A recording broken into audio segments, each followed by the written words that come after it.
An balma lamɛnnikɛlaw aw salamu alaikum aw tulo bɛ arajo Bamako 24 de kan na ka bɔ Mali kɔnɔ na minnu bɛ k'an lamɛn jamana fan o fan jamana kɔnɔ ni jamana kɔ kan k'aw bɛɛ lajɛlen foni k'aw koɲuman dɔn aw sɔgɔlen b'aw ka arajo Mandi la Bamako 24 min bɛ n'a bɛ kunnafoni latɛmɛ aw bɛɛ lajɛlen tɔgɔ la diɲɛ ma don o don a balimakɛ n'aw denkɛ Abdulaye Kulibali fɛ k'a sɔrɔ ɲɛmaaba n'i y'a sɔrɔ bɛ tali ka jɛjɛ sari la ale bɛ ka baaraw bɛɛ lajɛlen jateminɛ k'aw foni k'aw koɲuman dɔn faso kɔnɔ ni faso kɔ kan. Dɔɛrɛ taw ma k'aw sigi ni k'aw ka kunnafoni makɔnɔ kunnafoni ni dalilu don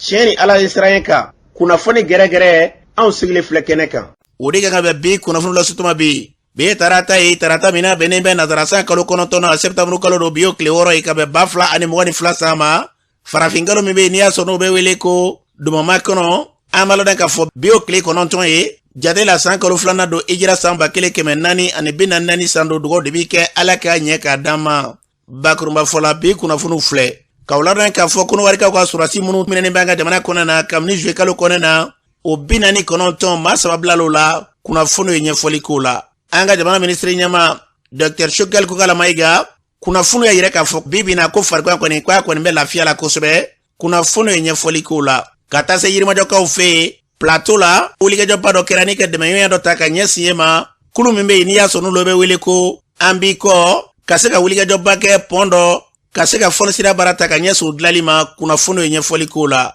an ka jamana kɔnɔ bi min ye fara ɲɔgɔnkanw ye olu bɛ sen kan minisiri dɔ b'an ka jamana kunna cɛfɔ ni kanbɛn o baaraw sigilen bɛ sen kan kunnafoni ye ɲɛfɔli k'o la ninnu de bɛ ka kunnafoni kumaba ye bi ka fara kunnafoni wɛrɛw bɛna fara nin kan ka lasuma balimakɛ n'aw denkɛ Abdulaye Kulibali ala k'a ɲɛ k'a d'an ma kunnafoni an b'a daminɛ k'a ladɔn k'a fɔ an ka jamana minisiri ɲɛma Dr Shokal Kokala Mayiga kunnafoni y'a yira k'a fɔ an bɛ don min ko bi k'a bɛ ala tanu a bɛ ala fo ka ala barikada ka sanga ni kunnafoniw ye kunnafoni minnu bɛ yen n'i y'a sɔrɔ i ma sɔrɔ amaw ka kunnafoni ye a yirala k'a fɔ ko bi na kɔni ko kɛnɛya kɔni ko maa bɛ se k'a fɔ ko alihamudulilayi kɛnɛya kɔni k'o jidilen bɛ an bɛ waati min ko sisan yɛrɛ ko ni sɛgɛnlafiɲɛbɔ yɛrɛ tɛ baara min bɛ yen n'i y'a sɔrɔ n'a tun bɛ k'o kɛ ko hali bi a bɛ se ka baara yɛrɛ kɛ nka ka sanga ni kɛnɛya tigilamɔgɔw ka kuma ye k'a fɔ a bɛ sɛgɛnlafiɲɛbɔ hukumu kɔnɔna na ko farikolo kɔni a bɛ lafiya de hukumu kɔnɔna na an bɛ don min ko bi ko ni Dr Shokal Kokala Mayiga lajɛ bi sanga ni waati bɛ le kɔnɔna na foyi kelen tɛ k'a fɔ bi ko maa bɛ se k'a fɔ k'o ye gɛlɛya ye ko maa bɛ se k'a fɔ k'o kɔni b'a kan an bɛ don min ko bi ko farigan kɔni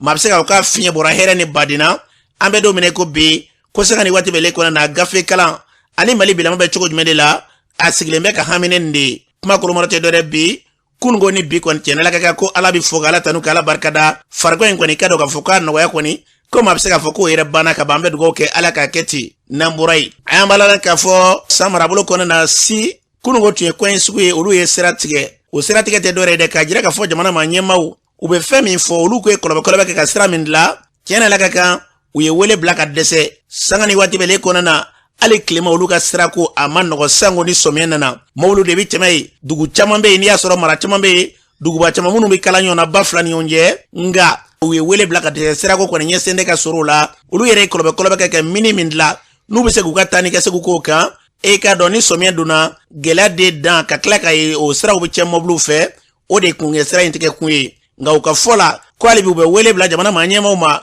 dɔwɛrɛ tɛ dɛmɛ u ka dɔn k'a fɔ olu bilama u bɛ fɛn min nɔfɛ bi o de tɛ dɔwɛrɛ ye dɛ sira in bɛ se ka baara cogo min na ka se k'u ni jamana kala ɲɔgɔn na o ka dɔn k'o ye wulikajɔ in kunba de ye kuma kɔrɔmɔrɔ tɛ dɔwɛrɛ bi fara ɲɔgɔn kan bɛ se ka kɛ cogo min na ka se ka baara in yakubaya jamana fɛ k'o y'a kunba de ye kunnafoni ninnu bala yɛlɛ fara ɲɔgɔn kan Adama Sankumana fɛ ni ka d'a ma ka bɔ si arajo yɛrɛ ko cogo la an bɛ dugawu kɛ u y'a fɔ cogo min na ni dɔwɛrɛ tɛ an b'a kɛ hakɛ ɲini sanko fɛɛrɛ bɛ ka se ka tigɛ ka jamana in kɔnɔ k'an bɛɛ kɛ kelen ala k'a bila o minɛ kɔnɔ n'an bɔra yen kɔnɔwarikaw ka surasi minnu minɛnen b'an ka jamana kɔnɔ kabini juillet kalo tɛmɛnen in kɔnɔ na an b'a lɔn k'a fɔ o surasi maa 49 maa 49 na kumaɲɔgɔnyaw kɔni bɛ fan caman fɛ fan fɔlɔ bɛ yɛlɛ fɛ bɛn bɛ se ka kɛ ko la cogo min na nka kunnafoniw na ko kɔnɔwari jamana yɛrɛ maa ɲɛmaw tiɲɛ na la ka kɛ ka dɔn k'a fɔ an bɛ don min ko bi dɔw b'a la k'a yɛrɛ k'a fɔ b'u ɲɛ gɛrɛ b'u la u yɛrɛ ka jamana kɔnɔ na maa caman bɛ yen olu y'a yɛrɛ k'a fɔ ko tiɲɛ na la ka ko in kɔni n'i y'a kɛ cogo lajɛ k'i ka dɔn k'an ka jamana cɛ jalakili la a ko kɔnɔna na cogo si kelen na k'a b'an ka jamana ka tilennenya n'an ka jamana ɲɛmaw u ka cɛsiri min bɛ senna bi k'a b'o de yira o kuma u bɛ fɛn min fɔ hali bi tiɲɛ na la ka jɔn la o b'a la ka fɔ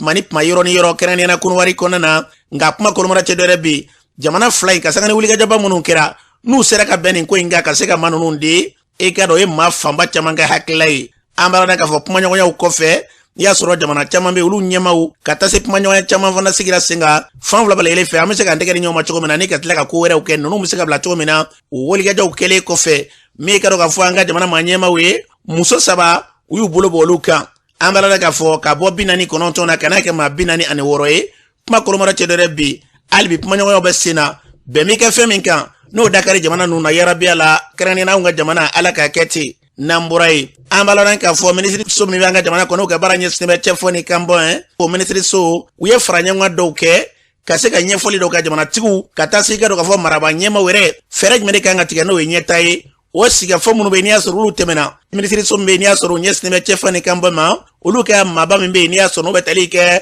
Mamadu Jwaraba ɲɛfɔ an ye an ka lamɛn. An bɛ Ala fo ka Ala barikada ka sɔrɔ ka foli bila bɛɛ lajɛlen ma ka da kan bɛɛ farala ɲɔgɔn kan bi ɲɔgɔn ye la Mali côté la mouvement bɛɛ nana gouvernement yɛrɛ fɛnɛ ye wele bila mɔgɔ ma a bɛɛ nana communauté internationale fɛnɛ bɛɛ nana jamana wɛrɛw ka ministres déplacera ka na walasa an ka se ka jateminɛ kɛ mun de sera ka kɛ waleya la min bɛ se ka fɔ ko o ye ɲɛtaga ye bɛn sabatili sira kan an ka jamana kɔnɔ sɛbɛn in hukumu kɔnɔna na walima fɛn wɛrɛ hukumu kɔnɔna na o tɛmɛnen kɔ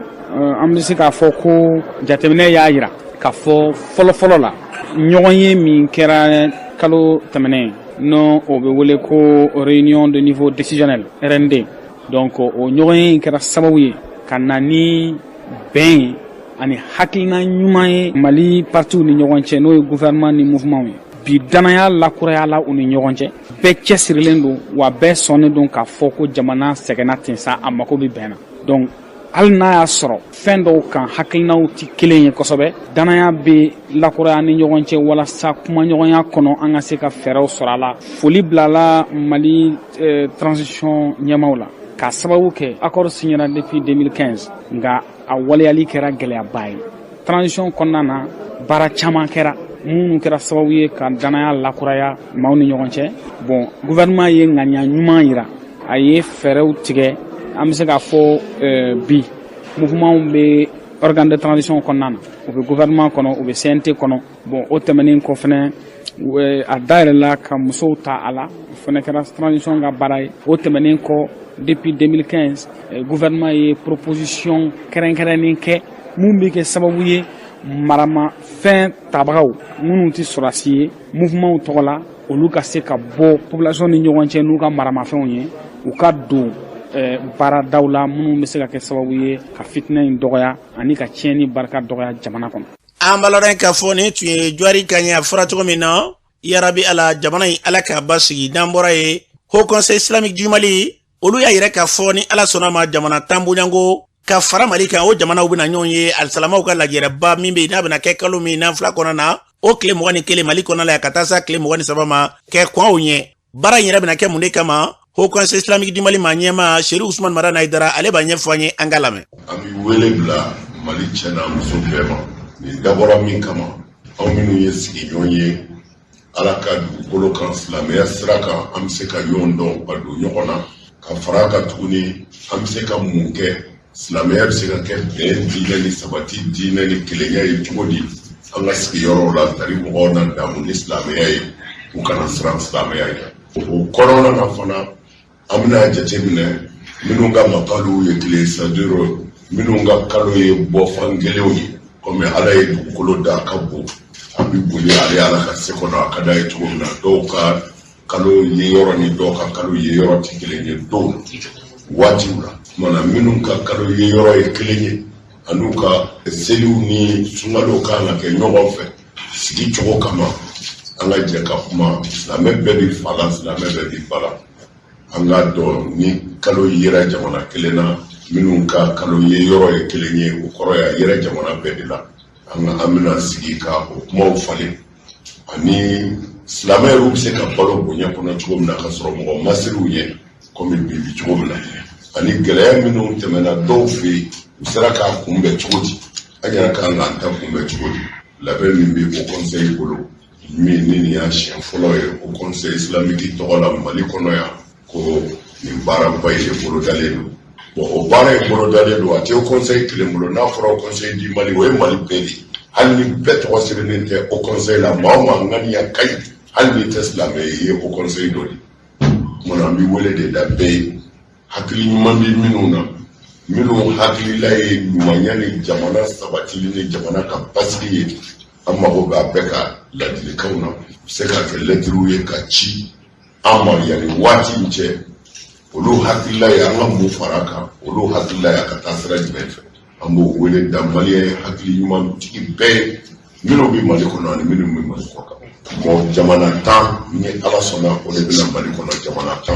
o de welelen don a jamana 10 bɛɛ y'a ka accord di ni ala sɔnna o bɛɛ bɛ ɲɔgɔn sɔrɔ yan baara in bɛ daminɛ le 21. an balodan k'a fɔ Seydou Ousmane Madane Aidara au conseil ɲɛma nin tun y'ale kan ye a fɔra cogo min na ala ka kɛnɛ in sigi yɛrɛ la ka kunjɛ yɛrɛ la fɛn fɛn da ka d'an ka jamana na yarabi ala la k'a bila o sira kan n'an bɔra ye min ye Croix-Rouge min bɛ kɛrɛnkɛrɛnnenya na n'olu ka baara tɛ dɔ wɛrɛ ka ɲɛsin maa minnu bɛ n'i y'a sɔrɔ n'olu ye kɔlɔlɔ sɔrɔ ka dɛmɛɲɔgɔn ta ka ɲɛsin olu ma u ye fara ɲɔgɔn ba kɛ i n'a fɔ a bɛ kɛ diɲɛ jamana tɔw la cogo min na ka don kɛrɛnkɛrɛnlen ta maa minnu ye n'u ka maaw tununnen bɛ gɛlɛya bɛ maa minnu kan n'olu ka se ka dumuni kɛ ɲɔgɔn fɛ ka barolasigi kɛ hakilila caman bɛ yen ka se k'o d'u ma ani fɛɛrɛ minnu kan ka tigɛ ka se k'o bila sen kan o baara bɔra ka kɛ a kɛnɛ kan Croix-Rouge ɲɛma an ka jamana kɔnɔ na kɛrɛnkɛrɛnnen na n'i y'a sɔrɔ Tarawelelakaw furumuso Asitan Kulubali ale b'a ɲɛfɔ an ye kɛnɛ sigi kun an ka lamɛn. An ye ɲɔgɔn lajɛ min kɛ a tɛ kɛ Mali dɔrɔn kɔnɔ a bɛ kɛ diɲɛ fantan naani bɛɛ kɔnɔ.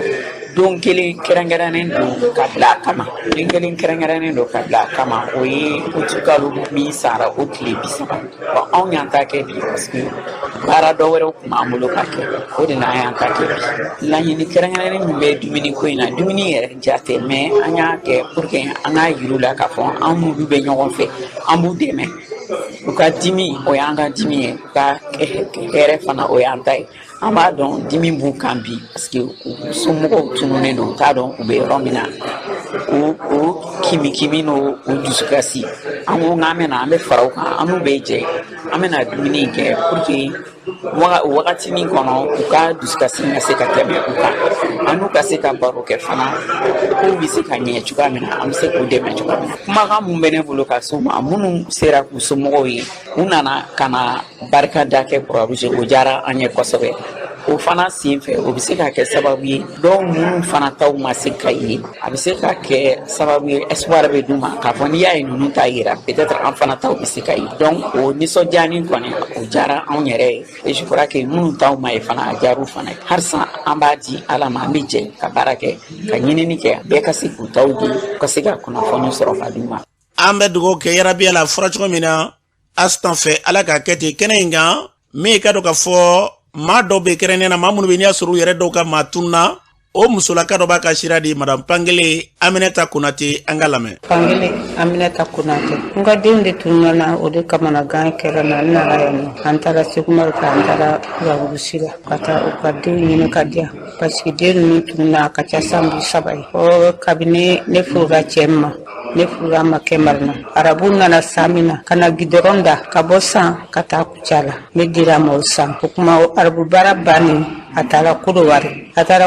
min kɛ o kuma an taara ɲɔgɔn fɛ o kuma a y'a sɔrɔ kɔnɔbara dɔ tun ne fɛ ne taara Jiguna Abijan an ka jatigikɛ kun ye Solomani Kulubali a yɛrɛ cɛ Seguli yɛrɛ cɛ ka mɔgɔ o tɔgɔ ye ko Mala a kun bɛ Tɛrɛsi wuli dɔgɔtɔrɔso la nka a bɛ baara kelen min na n kɔni tun t'o dɔn ne jigilen min kɛ denkundi kɛra an taara a bɔso an taara sigi an ye san 14 de kɛ a bɔso o kuma ne ye den 3 sɔrɔ yen nɔ min wolola Abijan o tɔgɔ ye Mariamu min wolola a bɔso o tɔgɔ ye Sali min dal'o kan Ibrahima min dal'o kan Ajaratu o 4 de tun b'an bolo o kuma denw nana nɔfɛ k'a sɔrɔ an b'a bɔso kɔrɔbani o tɔgɔ ye Fa fitini o tɔgɔ ye Aida olu de nana facɛ nɔfɛ o kuma o nana facɛ nɔfɛ min kɛ o ye ne ka denmuso kɔrɔbani Mariamu u y'o di olu ma olu taara n'o ye Gambi o taara n'o ye Gambi min kɛ an yɛrɛ tora Abijan a bɔso ye o kuma ne bamuso nana fɔ k'a man kɛnɛ k'a ka na ne n'a jɛra ka na ɲɔgɔn fɛ a ye den ninnu ta ka n'a bila Abijan Mala fɛ yen ne n'a mɔgɔ 2 an jɛra ka na Solomina an nana Solomina min kɛ a ko k'ale bɛ taa komi denmisɛnw nana nɔfɛ k'a bɛ taa n'a taara sɔrɔ a bɛ se ka na a bɛ na n'a y'a bɛ a tɛ na o kuma a bɛ pase di ne bɛ taa k'a ta o ma fɔ ka na se bi ma ne ma denw kubariya mɛ a yɛrɛ ma na a ma denw kubariya ma fɔ ka na se bi ma ne ka laɲini min ye o k'a ɲini fɛ ala kama an kira kama sallallahu alaihi wasallam min b'a sababu nɔgɔya ye ne ka denw ye n b'o de sababu ɲini. ambalodan ka fo ni tu maram pangeli Aminata Konate ni tu ali kanye ade tunne sambisa babunyango ambe dugo ke alaka du gresegala namburai sente borani ka tama jekulu misigi senga kata chikela ulaje gele munumbuka ambalodan ka fo kuchala kele ko feni ya soro ka segu ke nyono nulu bele ile ira la o tama insenfe me ela jajeba ale mimbe ni ya soro ale ka do ka fo angere ko ere Mali kona na ni ya soro ale chebai akoko na ayret mekene ka jajeba bi sente la ba pa mi fo ofle président Segana ga engrais problème mimbea mimbe dissuasion ça fait 12500 gouvernement min accordé paysans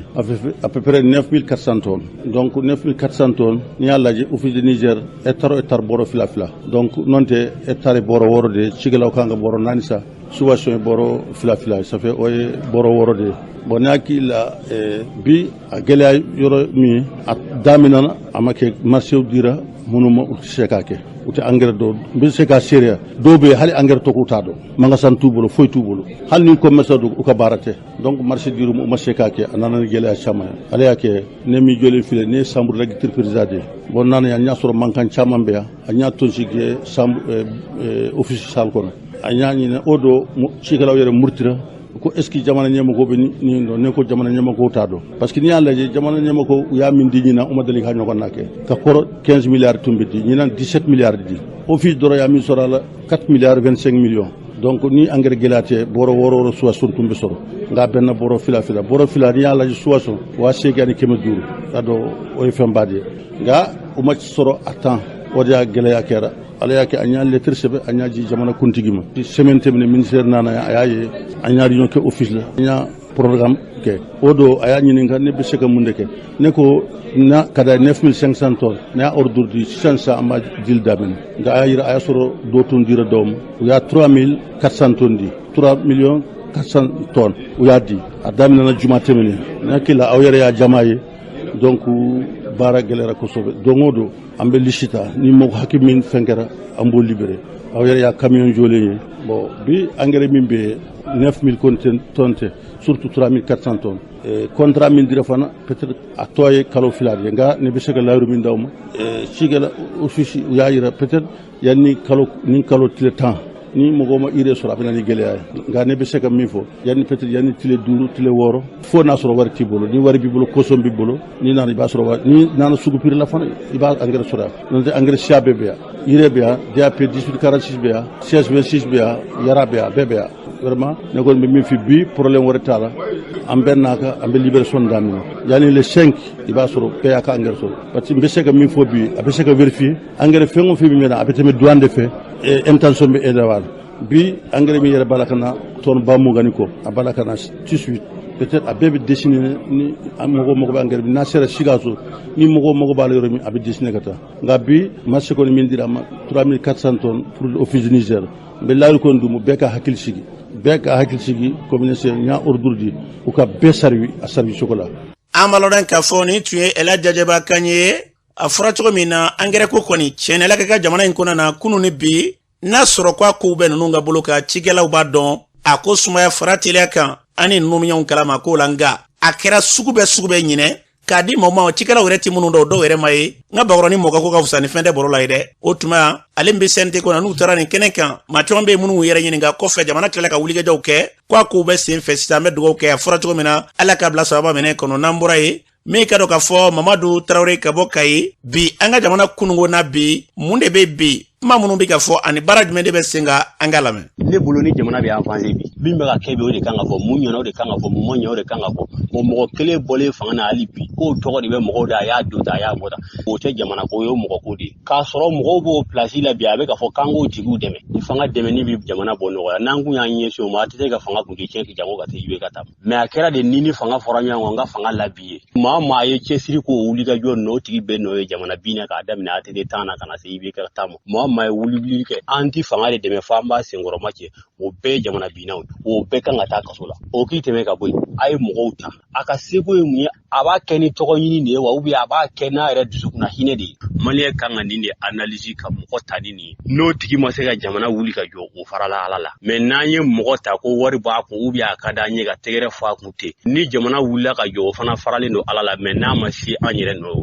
i bɛ ka tali maliyɛn si ma bolo su a ɲɛna parce que nin qualité dɔ tun bɛ i bɛ ka la wa an m'an bolo su a ɲɛna a dɛsɛra de k'an sago kɛ mais a ma jamana bi wa minnu ko k'a ye jamana bin wala jamana bin a bolo mɔgɔ ma ye tile kelen k'a ka gouvernement la i tɔgɔ b'o la i sen b'o la i ɲi b'o la n'ale kan ka kiiri min kɛ olu kan k'o kiiri kɛ n'ale kan ka ɲangi min kɛ olu kan k'o ɲangi kɛ o k'i tɛmɛ ka bɔ yen k'a fɔ Asimi ye a k'i hakili to Mali videoman la ni ne bɛ Asimi place la bi videoman minnu ye Mali bila ka t'u sigi jamana kɔfɛ Mali faamaw ni jamana sabutili dɔrɔn kama u ka ordre de k'u minɛ k'u juge o jamana kan ou bien k'u minɛ k'u d'a ma minnu fana ta ye ka t'u sigi ka jamana commentaire nkalon ka kan nkalon da maa wɛrɛ la minnu ni fanga tɛ hakilina kelen na tiɲɛ t'a la seereya t'a la k'olu fana minɛ k'o kiiri o cogo kelen fɔ ni fɛɛrɛ ka kɛ a ma fɔ mɔgɔ i kana yɛlɛ réseaux sociaux kan dɛ n'i b'i ka fanga commentaire a commentaire tiɲɛ kɛ i kana maa wɛrɛ nɛni i kana maa wɛrɛ dɔgɔya n'i fana tɛ fanga fɛ banna tiɲɛ kan kana fanga dɔgɔya kana fanga sabute n'u ye ɲuman min kɛ k'o lagosi ni ne b'a place la bi n'o bɛ se ka kɛ o dimani kan ka kɛ comité international fɛ filanan a ka i kɔlɔsi association ni politique mɔgɔw la i n'a fɔ yɛrɛwolo ninnu ni fɔba ninnu ka parti ninnu tɛ fanga dɛmɛnnaw ye dɛ ne bɛ min ɲini yɛrɛwolo yɛrɛ fɛ n'u bɛ ne ka kumaw lamɛn olu de ko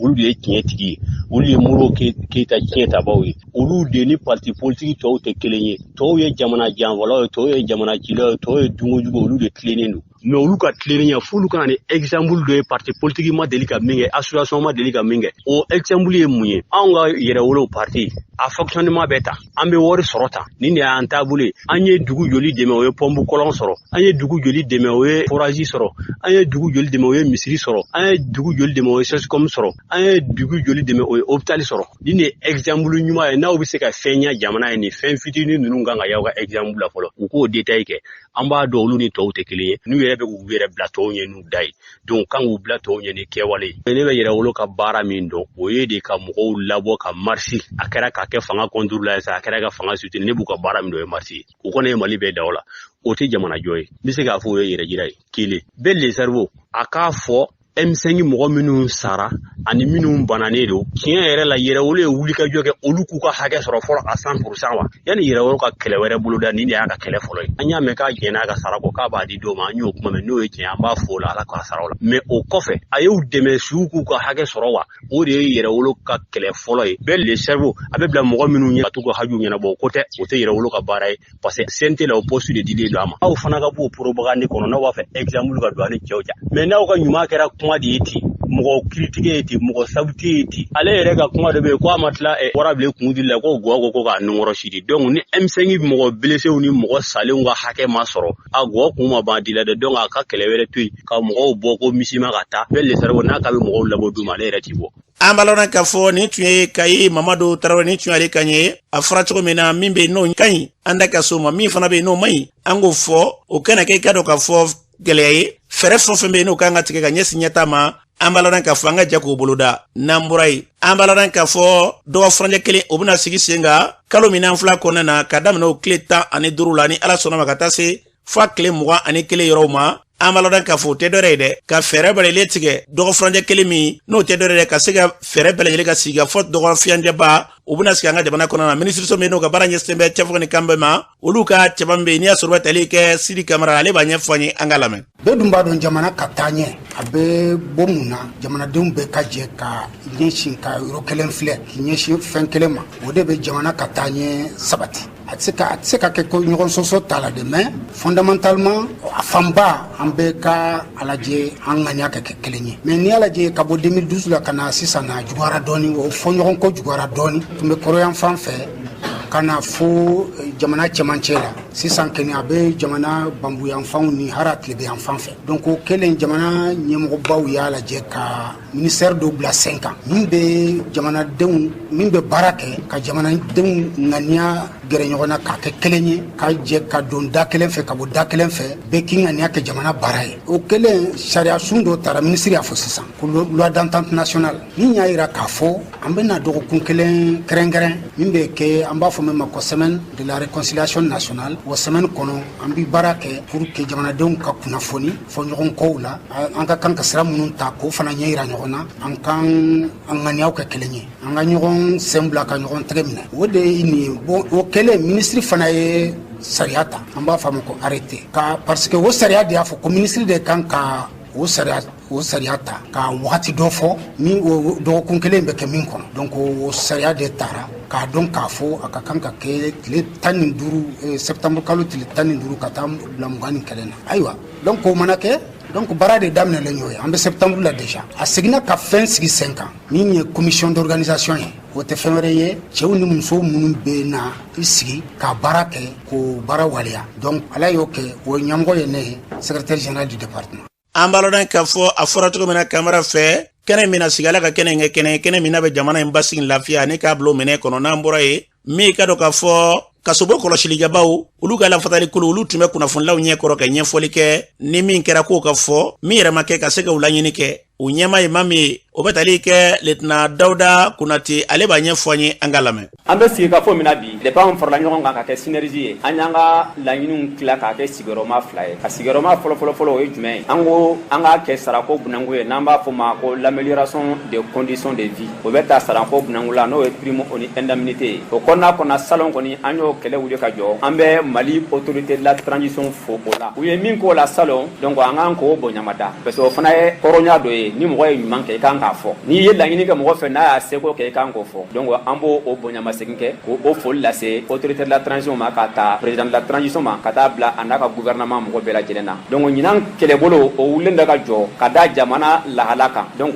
salon ta kɛra cogo min na madala ni ɲinan ta bɛna ko jɔ parce que jamana bɛ bolo min kan an yɛrɛ bɛɛ b'a dɔn mais o kɔrɔ tɛ k'a fɔ an b'an sigi kan an bolo d'an sen kan Mali ye politique dɔ de bila ko réforme ani refondation o kɔrɔ ye jumɛn k'a fɔ ko an kun bɛ taabolo min na depuis démocratie daminɛ fɔ san cɛ ko transition ka bɔ o lahala kɔnɔna la donc réforme ni refondation o kan ka toucher jamana segment bɛɛ de la surtout que accent kelen bɛ force de défense et de sécurité de kunna anw dun y'o baarabaga dɔw ye donc n'o réforme n'o refondation kɛra kan anw to c'est comme tɔw taara kan anw to an bɛ tila ka wuli ka boli tɔw nɔfɛ donc an ɲɛ b'a la o réforme kɔnɔna la a bɛ ka taa taabolo min na c'est comme ɲinan kelen dɔn anw kɔ la an ka mɛ nin sigi ka foyi kɛ bi ka maliyɛnw na dɔn a la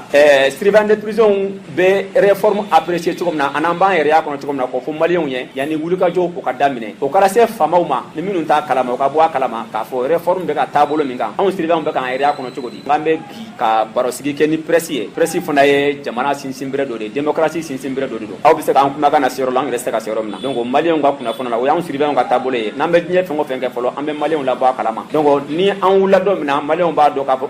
u dun dɛgɛnna ka nin fɔ faamaw mun na aw ma aw janto u ka kuma la y'an ka taabolo ye donc o kɔnɔna la an bɛ bi wurada baro sigi an b'a lɔn k'a fɔ ni tun ye letna kan ye fɔra cogo min na an bɛ dugawu kɛ ala ka bila sababa minɛ kɔnɔ n'an bɔra ye mouvement an b'i kɔ o ye kuluba ye olu ye wulikajɔba kɛ ni ka se ka dɛmɛɲɔgɔnya dɔ ta ka ɲɛsin ka dɔ k'a fɔ yirimajɔ plateau n'i ye kulu sanfɛla lajɛ sira yɛrɛ kun tɛna ɲini ka sɔrɔ kosɛbɛ kɛ pɔn dɔ o dilali baaraw sigira sen kan o min bɛ n'i y'a sɔrɔ u y'a kɛ dɛmɛɲɔgɔn ye ka ɲɛsin o ma o kɔni kɛra utukalo in kɔnɔna na ka se ka siman bɔrɔ 100 tɔni 5 bɔɲɔgɔn k'o di Badoliɲang ale de kɛra sababu ye ni ka se ka dɛmɛɲɔgɔn ye ni k'a bila sen kan a kɛra nisɔndiyakoba ye maaw fɛ a kɛnɛ kan min yirimajɔ dugutigilakaw tɔgɔ la Seydou Traoré tun bɛ kɛnɛ kan ale ye kuma min fɔ o filɛ. Yirimajɔ ka bon k'a fɔ donateur ye yan ye yirimajɔ fan kelen de sinon secteur 30 kɔ de bɛ yan ni mɔgɔ min nana k'i bɛ fan dɔ dɛmɛ o bɛɛ de ye yirimajɔ hɛrɛ bɛ se yirimajɔ bɛɛ ma mouvement an b'i kɔ a mɔgɔ a ka foli b'u bɛɛ lajɛlen nin ye fasojɔ dɔ de a kɛra cogo cogo n'i ye biriki kelen da yɔrɔ min na tɛmɛ bɛ k'o kan. an b'a lɔn k'a fɔ ni tun ye dugutigilakaw ka mɔgɔbɔ ye kɛnɛ kan Seydou Traoré o kɔfɛ kulu in kɔnɔna ye Basira Samake ale yɛrɛ dama dogo jiko la ka ɲɛ f'u ɲɛna an ka lamɛn. mais fɛn min ko b'anw na bi o y'an ka jiko ye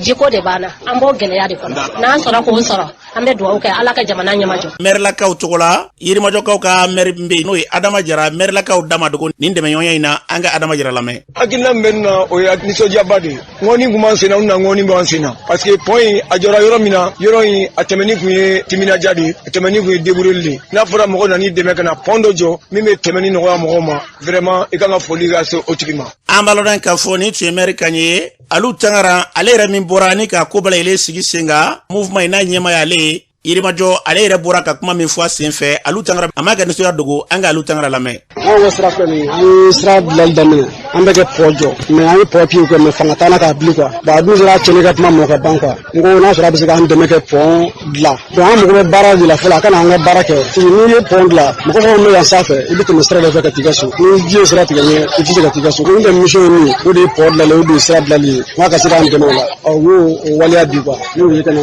siman bɔrɛ 100 d'a ma quoi. an b'a lɔn k'a fɔ ni tun ye Alu Tangara kan ye nin n'a ɲɔgɔnna caman bɛ sigida kɔnɔna na ninnu de kan ka waleya n'o kɛra an mago bɛ fɛn min na ɲini fɛn a bɛ ka sɔrɔ fɛn ye min ye Baduli Ɲanga ale balimamuso min tun bɛ kɛnɛ kan Binta Ɲanga ale yɛrɛ ma kɛ nisɔndiya dogo a yɛrɛ kuma min fɔ kɛnɛ kan ye o filɛ. K'an se Yirimajɔ yan bi a sɔrɔla Yirimajɔkaw ka demande fɛ parce que aw yɛrɛ ye hakilina ɲuman sɔrɔ k'a ye aw ka pont aw ka sira man ɲi aw yɛrɛ farala ɲɔgɔn kan aw yɛrɛ b'aw ka sira dilan ka sɔrɔ mɔgɔ m'aw dɛmɛ an y'aw ye o sira min kan o de diyara an fana ye an nana tɔni 5 d'aw ma bi aw k'o fara aw bolo kan k'a ɲini maliyɛn bɛɛ lajɛlen fɛ aw ye acte min kɛ nin de ye fasoden ɲumanya ye parce que n'i y'i sigi k'a fɔ ne t'a kɛ ni gouvernement ma n'a kɛ ou bien ni nin m'a kɛ a tɛ ɲa pour que Mali kura ka sabati an bɛ fɛ Mali ka kɛ cogo min a tɛ kɛ n'an yɛrɛ kelen kelenna ma impliqué Mali kura tɛ kɛ maliyɛn den kelen kelen kɔ dɛ an ka an bi kɔ mɔgɔw b'u yɛrɛ ɲininka ninnu bɛ mun kɔ jɔn b'u kɔ an tɛ mɔgɔ kɔ mɔgɔ t'an kɔ an bɛ baara de kɔ an bɛ kɛwale de kɔ an bi kɔ sigira baara de kama a ma sigi foyi kama ni Mali kura hakilina tɛ n'i ko Mali kura i bɛ t'i sigi réseau kan don o don ka papiyew bɔ ka kuma non i bɛ baara de kɛ mɔgɔw bɛ da la k'a fɔ ko e ye Mali kura jɔla ye mais n'i y'a kɛ kuma mugu ye mɔgɔw bɛ sɛgɛn mɔgɔw bɛ tigɛ i la. A fɔra cogo min na Binta Ɲanga fɛ ni waleya min bɛ n'i y'a sɔrɔ nin kan ka caya ka wele bila hali bi yɔrɔ in hali bi a tɔ bɛɛ nin ye dɛmɛɲɔgɔnya de ye tɔni 17 bonyanga o de ɲininen bɛ ni tɔni 5 sɔrɔ la hali bi a tɔ bɛɛ o tuma o ka kuma tɛ dɔwɛrɛ ye ka fɛɛrɛ bɛ tigɛ nin baara ɲɔgɔn ka se ka nin caya an bɛ dugawu kɛ nin hakilila in bɔra maa minnu na yarabi ala ka nin ɲɔgɔn caya a da bɛ dɔ la n'o kɛra sigida kɔnɔ an man ka sigi bilen k'a fɔ jamana b'a kɛ tan an yɛrɛ b'an ka kɛtaw kɛ ala ka nin hakilaw caya n'an bɔra yen an ka jamana kɔnɔ na denmisɛnnin minnu bɛ n'i y'a sɔrɔ olu somaw tɛ yen kɛrɛnkɛrɛnnenya dɔw ye fasa ye walima basa ye walima den dɔw bɛ yen ni somɔgɔw b'u la ka se k'olu la fara ɲɔgɔn kan se ka olu tɔgɔtɔ u bɛ lamɔ yɔrɔ min na n'o ye ONAPIMA ye o ɲɛmaa n'o ye Odile ale n'a ka denmisɛnninw ka ye kɛnɛba caman kan nin waati na u bɛ k'o kɛ wulikɛjɔ ninnu kun ye fɛn jumɛn de ye an ka Odile da ko an ka lamɛn. Nin dɔgɔkun 4 na an ye mɔgɔ 320 o de farala ɲɔgɔn kan wasa ka baara kɛ ani denmisɛnninw an ka laɲini tun ye mun ye u ka se ka lafiya labɔ u ka se k'o kɛ ka nafa sɔrɔ o la o nafa sɔrɔ tun y'a jumɛn ye ka baara kɛ ani ka tulon kɛ a fila bɛ taa ɲɔgɔn fɛ a man ka ɲɔgɔn tiɲɛ sɔgɔma u tun bɛ bɔ Bamako ba kɔfɛ ani ba ɲɛma ani Kati ani yan commune tɔw la sɔgɔma n'an ye baara daminɛ kilasi kɔnɔ fo ka se midi ma u bɛ kalan na ni dumuni tun banna fana u bɛ ɲɛnajɛfɛnw kɛ balontan b'o la basket b'o la parce que baara dɔrɔn tɛ dɛ baara ani tulon o de bɛ taa ɲɔgɔn fɛ denmisɛnninw aw bɛ fo o la a y'a kɛ ni timinandiya ye hali ni minnu tun man kɛnɛ u tun bɛ na an bɛ se ka denmisɛnninw fo k'a yira k'a fɔ fana k'an ye laɲini min kɛ o laɲini sabatira ka tugu an y'a daminɛ ni min ye an y'a laban o laɲiniw sɔrɔla o la laɲini sabanan tun ye mun ye ka denmisɛnninw ka yɔrɔ wɛrɛw yira u la k'u hakiliw dayɛlɛ denmisɛnninw u bɛ fo u somɔgɔw mun fana y'u bila ka na u bɛ fo an ka jamana ɲɛmɔgɔ minnu fana y'a latigɛ nin ka se ka kɛ bɛɛ ka foli bɛ yan. an balɔrɔ k'a fɔ ni tun ye ɲɛma kan ye Bernadette Diallo olu yɛrɛ ka dɔn k'a fɔ denmisɛnnin ninnu dɔ ye ale ye kuma min fɔ ye o filɛ. An kuro cours kɛ Nefɛmani la an y'o bɛɛ de kɛ sisan ne bɛna taa DEF la mais ne bɛ Nefɛmani cours daminɛ ninnu dɔn ka ban an ye kalan kɛ an kun bɛ na 8h30 fo 13h30 an kun bɛ kalan kɛ maintenant 13h fo 17h an kun bɛ jouer an taara report la an taara parc national la ne b'a fɔ ne ɲɔgɔnnaw bɛɛ ɲɛna minnu bɛ DEF la minnu tɛ DEF la hali minnu bɛ première année la u kana kalan ta légère la quoi bɛɛ ka kalan kɛ parce que n'i ye kalan kɛ sini i bɛ se ka kɛ fɛn ba ye o. an balɔrɔ k'a fɔ ni tun ye Bernadette Diallo ye a fɔra cogo min na an bɛ dugawu kɛ ala ka nin ɲɔgɔnnaw ni kanunu caya ka se ka u ɲinɛ baara min bɛ yen n'i y'a sɔrɔ mɔgɔ b'o la bi n'o ye kalan ye ka se ka yakubaya n'an bɔra ye Nabintu Jakite Masa Ramani ye ale minɛ na a fatura ka si to sanji 44 na a janajaw bɛɛ lajɛlen kɛra kunungo fanakaw fɛ yen o kɛnɛ kan an ka seko ni dɔnko tigilama bɛɛ tun bɛ fana Siyaka Goyita tun b'an tɔgɔ la ye Mama Tumani Kone ka taa se Janabasɛgi ani maa caman a ye ɲininkali kɛ maa caman na an k'olu fila lamɛn fɔlɔ. Ne tɔgɔ Mama Tumani Kone denmuso Nabintu ka kalanden ne de dɔnkili lamɛnna Nabintu kɔ ne Mama Tumani Kone ka diɲɛ yaala Nabintu n bɛ diɲɛ hɛrɛ min na bi ala sababu Nabintu sababu Janabasɛgi n bɛ barika da ala ye ka sɔli kɛ ciba ɲuman kan ala de bɛ se ka nin kɛ n'o tɛ nin se tɛ mɔgɔ si ye k'a kɛ Nabintu ka ɲi Nabintu ye mɔgɔ ɲuman ye ne yɛrɛ n'a ka jɛ bi jɛ tɛ dɛ a ye ne kanu ne yɛrɛ y'a kanu ni ala y'o tanya bi an bɛ dugawu de ka ye min b'a ɲɛ ala k'a barika ala k'a kɔ barika an bɛ dugawu k'a ni silamɛ firi bɛɛ lajɛlen Nabitu ye ɲumanya caman kɛ ne yɛrɛ Jɛnɛba Sɛki a bɛɛ tɛ se ka fɔ. An balaran ka fɔ Jɛnɛba Sɛki ni mɔgɔ tumani ko fɛ mankan yɛrɛ tun bɛ kɛnɛ kan ale ni Nabintu ɲɔgɔn dɔ cogo di an k'ale yɛrɛ lamɛn kɛnɛ kan.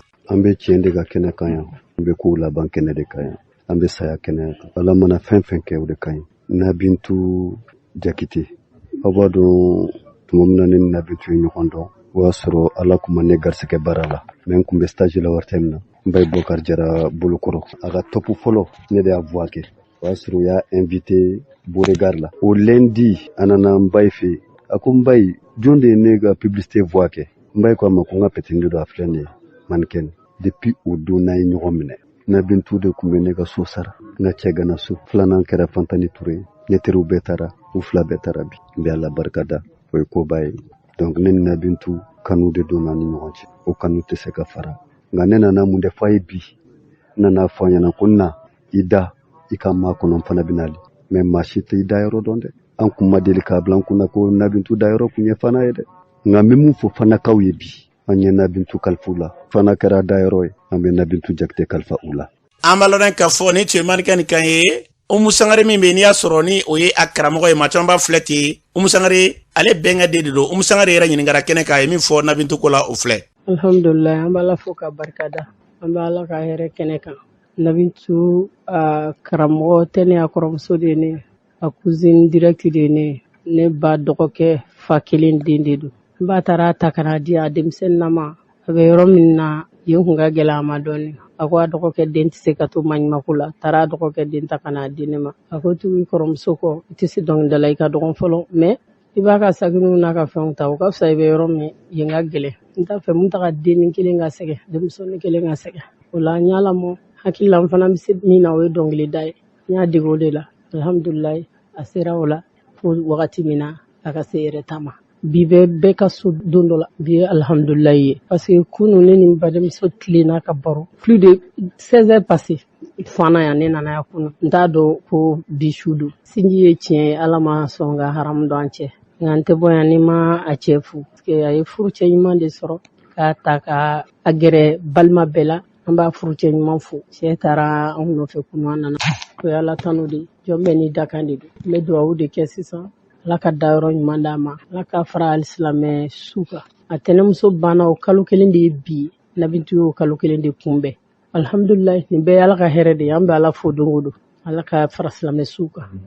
ala ka dayɔrɔ ɲa Jakitela bɛ kasi la ala ka Jakitela laminɛ bi ala ka wasolon bɛɛ laminɛ bi a ka fanu bɛɛ ka yafa ma ne yɛrɛ kɔni yafara diɲɛna n yafara lahara bɛɛ ka yafa n dɔgɔnin ma an kana baara ɲɔgɔn ma o diɲɛ tile kelen so diɲɛ ye tile kelen so ye saya joona bantɔ bɔ la la kuyate man kun bɛ diɲɛ so ma baara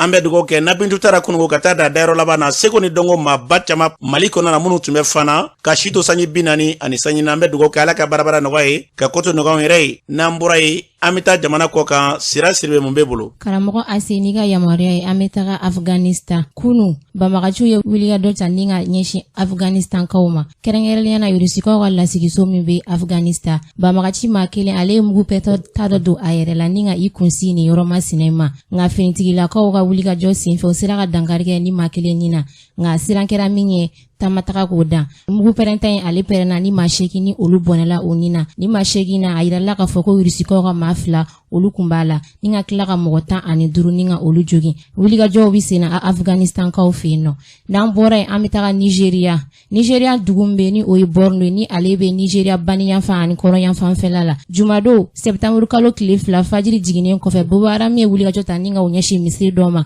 min ni u ye maa 4 ni y'o bɔnɛ o nin na alimami ni ale kun bɛ o la ni ka tila ka mɔgɔ caman ka olu jogin ka taga ni sɛnɛkɛfɛnw n'u ka bagan dɔw ye ka tasuma bila bolimafɛn 2 la Bornokaw ka finitigilakaw bɛ wulikajɔ la ni wagati kofɔlen na n'an bɔra yen an bɛ taga Niger samedi don Niger finitigilakaw bɔra ka laseli kɛ ko dɔgɔkun tɛmɛlen na u ye banbagaci maa 6 ɲɔgɔn k'u y'o de bɔnɛ o nin na ni ka tɛgɛ kɛ maa 12 bɔ ɲɔgɔn ko la karamɔgɔ Aseni min sɔrɔ ko kana kibaruya ni tiɲɛ ye an bɛ dugawu kɛ yarabiya la basigi lafiya an ka jamana kasi diɲɛ jamana bɛɛ lajɛlen ma se masaramani ye ala ka an ka jamana ni ka basigi gɛlɛya min bɛ an ka jamana kan ala ka gɛlɛya ɲɔni ka bɔ yen ka na ni hɛrɛ caman ye an ka jamana kan